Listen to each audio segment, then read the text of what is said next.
Di perusahaan kami kuartal 1 2023 ini tumbuh sekitar 11% dibandingkan dengan kuartal 1 2022. Dan juga tren daripada klaim cukup normal lah seiring dengan pertumbuhan premi kita. Jadi ya dengan faktor ekonomi yang cukup baik dan juga mungkin inflasi yang juga lebih terkendali, saya rasa asuransi umum lebih optimis lah di tahun 2023 ini. Baik, artinya tidak sesuai ya juga dengan data dari OJK seperti itu ya? Ya, tadi kan bisa dilihat dari data OJK kalau untuk asuransi umum tumbuh sekitar 12%. Ya perusahaan kami tumbuh 11%. Ya sedikit di bawah rata-rata industri, tapi kami tetap optimis lah di tahun 2023 ini pasti tumbuh double digit. Baik, produk apa yang berkontribusi terbesar untuk pertumbuhan ini? Kalau di perusahaan kami yang terbesar adalah daripada produk properti dan juga kendaraan bermotor. Itu dua portfolio kita terbesar saat ini. Properti dan kendaraan bermotor. Kita akan coba tanyakan ke Ciputra Life. Pak Hengki, bagaimana dengan di Ciputra Life hingga kuartal 1 2023 ini? Ya, makasih Mbak Aneka. Jadi kalau di Ciputra Life sendiri, selama Q1 2023 dari sisi pendapatan premi kita bertumbuh 27% jika dibandingkan dengan Q1 2022. Sedangkan untuk klaim dan manfaat sendiri kita tumbuh sekitar 24%, jadi ini inline dengan pendapatan premi.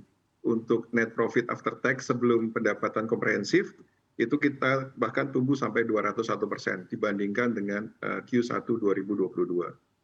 Baik, artinya juga berlawanan dengan data secara umum OJK? Ya, artinya memang pertumbuhan kita cukup baik jika dibandingkan dengan rata-rata industri asuransi jiwa. Baik, produk apa yang berkontribusi terbesar di Ciputra Life di kuartal 1 2023 ini? Ya, memang saat ini kami tidak memasarkan produk asuransi unit link atau PAID. Jadi kami memang seluruhnya produk asuransi tradisional, terutama kontribusi terbesarnya adalah melalui lini bisnis yang bekerja sama dengan bank dan multi finance, kemudian disusul oleh lini bisnis telemarketing dan digital. Baik, pada RKAB 2023 sudah disusun sebelumnya. Bagaimana rencana perkembangan bisnis Ciputra Life? Ya, memang berdasarkan rencana yang kami susun dalam RKAB untuk tahun ini kami optimis bertumbuh. Jadi pertumbuhannya sendiri memang kami proyeksikan sekitar 20%, tetapi ternyata Q1 menunjukkan angka yang lebih baik daripada proyeksi yang sudah kami lakukan sendiri. Baik, bagaimana dengan di Aswata, Pak Christian? Apakah juga sesuai dengan RKAB? Ya, untuk tahun 2023 ini memang kita proyeksi tumbuh sekitar 10% dibandingkan tahun 2022. Jadi sampai ya Q1 kita tumbuh 11%, jadi kurang lebih masih sesuai dengan rencana bisnis kita. Baik, kuartal 1 sudah lewat, masih ada 3 kuartal lagi ke depan. Kuartal mana yang mungkin paling diharapkan di Aswata? Biasanya kita kuartal 3 dan kuartal 4. Itu kalau untuk kami ya asuransi umum itu banyak account-account besar yang diperpanjang. Biasanya di kuartal 3 dan kuartal 4. Jadi itu memang kuartal penentu lah biasanya untuk kalau sesuai dengan rencana kerja kita. Baik, artinya kalau di kuartal 1 ini sudah melewati target seperti itu, apakah juga akan ada mungkin perubahan target yang lebih tinggi lagi karena melihat di kuartal 3 dan 4 juga menjadi kuartal yang paling diharapkan? Untuk saat ini sih rencana bisnis plan kita sih sampai saat ini masih sama. Ya kita memang tetap tumbuh organik, kita juga tetap memperhatikan risiko bisnis kita. Ya seiring dengan juga pertumbuhan ekonomi, jadi makanya ya kita belum ada perubahan, kita juga tidak mau terlalu agresif karena kita memang lebih mencari quality bisnis. Baik, risiko apa yang menjadi tantangan terbesar di tahun ini? Kalau tahun ini untuk asuransi umum ya terutama adalah reinsurance itu hard market ya, jadi premi daripada reinsurance yang kita harus bayarkan naik cukup signifikan ya. Saya rasa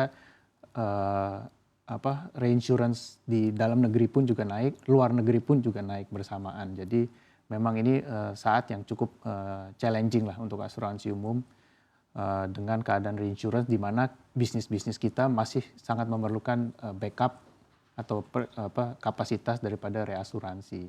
Jadi ini memang merupakan tantangan yang cukup berat lah ke depan ini. Baik, artinya kalau memang reasuransi ini akan naik, apakah ada kenaikan polis juga nantinya? Ya sampai saat ini kan kalau untuk properti dan kendaraan bermotor kan masih tarif, premi kita masih tarif, jadi masih sama. Tetapi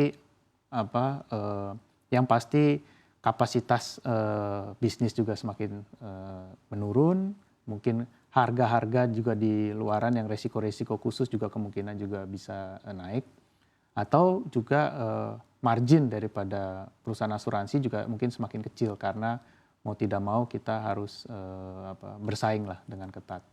Baik, artinya kalau memang margin akan menurun, apakah target di kuartal 3 dan kuartal 4 ini masih secara optimis akan terpenuhi? Ya kita sih masih sampai saat ini sih optimis ya untuk target pencapaian premi bruto dan juga premi net juga masih optimis sesuai dengan target kita. Kita sudah juga memetakan strategi atau fokus bisnis yang kita mau jalankan di tahun 2023 ini melihat daripada situasi reinsurance saat ini. Baik, kita akan coba tanyakan ke Pak Hengki. Pak Hengki, seperti apa tantangan yang dihadapi Ciputra Life di sepanjang 2023? Ya, Mbak Neka, mungkin kalau dari sisi industri asuransi jiwa, tantangan yang kita hadapi tentunya persepsi yang masih negatif terhadap asuransi jiwa ya. Kita harus akui bahwa hal ini dipicu oleh beberapa kasus gagal bayar seperti kasus Jiwasraya, kemudian kasus Wan Arta dan yang lainnya. Demikian pula dengan adanya komplain-komplain yang cukup keras mengenai produk unit link. Tetapi dengan adanya implementasi SEOJK yang baru, SEOJK 5 terhadap pemasaran asuransi unit link atau PAID, tentunya kita harapkan ke depan akan semakin baik dan persepsi akan kembali lebih positif ke depan terhadap asuransi jiwa. Baik, bagaimana dengan peluang? Mungkin ada peluang yang disasar di Ciputra Life sepanjang 2023 ini? Ya, kalau kami sendiri tetap fokus untuk mengembangkan produk-produk asuransi yang tradisional. Kami tidak masuk ke sektor PAID atau unit link. Tentunya kami melihat kebutuhan masyarakat akan asuransi pendidikan, kemudian akan asuransi jiwa, terutama kalau kami kan parent company kami adalah perusahaan developer, kemudian tentunya kami menyediakan produk asuransi jiwa yang melindungi kredit atau KPR daripada nasabah yang mengambil rumah melalui parent company kami.